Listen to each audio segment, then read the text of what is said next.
everybody, how's it going? I am back with a Greer Garson inspired makeup tutorial for you. Eileen Evelyn Greer Garson was born in London, England to Nancy Sophia and George Garson. She was of Scottish and Ulster Scots descent. She was educated at the University of London with the intentions of becoming a teacher, but instead, she opted to work with an advertising agency. During this time, however, she appeared in local theatrical productions, gaining a reputation as an extremely talented actress. She was discovered by Louis B. Mayer while he was on a visit to London looking for new talent. Greer was signed to a contract with MGM and appeared in her first American film in 1939. The movie in question was Goodbye, Mr. Chips, which won rave reviews and garnered her a nomination as Best Actress, the first of 6 nominations. Already, she was a force to be reckoned with in Hollywood.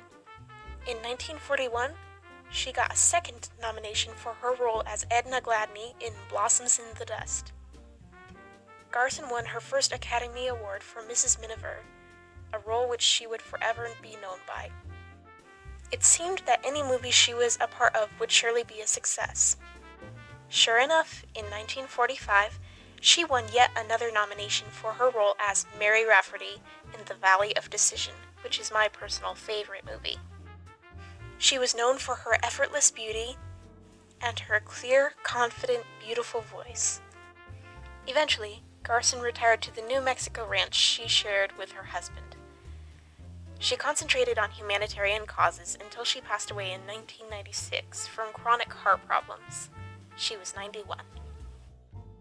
So to get started with this makeup look, I'm just taking a foundation that's just a teensy bit lighter than my natural skin tone, and I'm going to stipple it all over my face, and I'm going to use just a little bit more than I would normally use.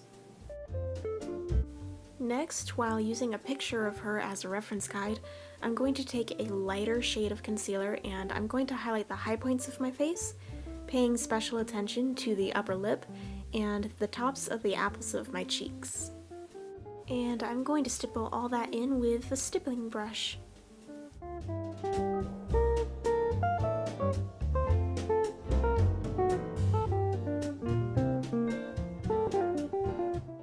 Next, I'm just going to use a light shaded contour powder, and I'm just going to barely contour my cheekbones. If I look at the pictures, I don't really see a lot of contouring on her facial structure. It kind of depends on the movie she's in, but in most cases, she's wearing very minimal makeup. So that is what I'm going to try to replicate on my face today. I'm also going to use the powder to chisel out the jawline just a tad. Next, I'm taking a coral shaded blush and I'm applying just a little bit of it to the apples of my cheeks. And I'm going to try to swirl it in round motions to kind of make them appear a little bit more round.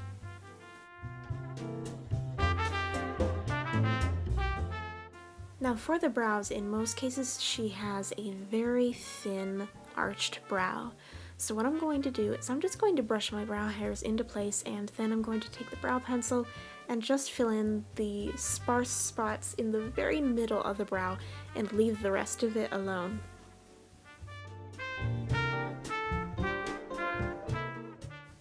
Then comes the eyes. I'm just going to apply a light layer of eyeshadow primer onto my eyes and blend it in with my ring finger. And to set the primer in place, I'm just going to apply a layer of face powder over all the primer.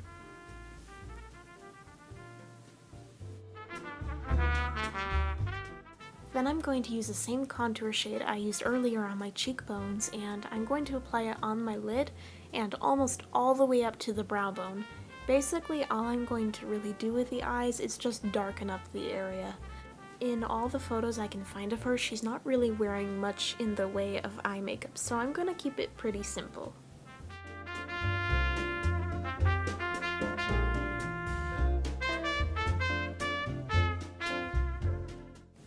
Then I used the same contour shade and a liner brush to just smudge that beneath the lower lash line. Then to darken up the lashes, I used a pencil black eyeliner and I lined my upper lash line and my inner corner of my eye on the upper and lower lash line, as well as the outer corner of my eye on the upper and lower lash line. But I left the very middle of my lower lash line open. That kind of creates a doe-eyed look, which she was somewhat iconic for. Now I'm just using a dark brown shadow to smudge out the liner and make it look a little bit more even and fix any mistakes I may have made. This will also set it and keep it from running all over the place. I decided not to wing the actual black eyeliner, but instead to use the brown eyeshadow to create a very soft wing, since wearing a winged eyeliner was not something she was known to do very often. Next comes a generous coat of mascara, although this time I'm only applying it to the upper lashes. Since her lower lip was just a tad smaller than her upper lip and I have the opposite thing going on, I'm going to take my concealer and conceal the outer corners of my lower lip and just blend that in with my finger. Now for the lips, I'm going to use a semi-gloss, cool-toned red lipstick, and I'm going to apply it with a lip brush. In some of her pictures, she is wearing a cool-toned red lipstick, in some she's wearing an orange-toned red lipstick, and in some pictures she is wearing a very peachy, natural-looking lipstick. I chose to go with a cool-toned lipstick today. You could really do either. And sometimes applying with a lip brush is a little bit difficult, but if you take your time and you're patient with yourself, you'll get it, don't worry.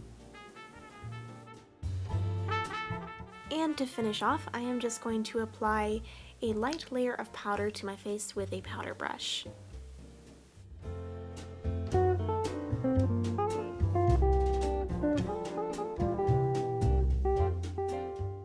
And that does it for this look.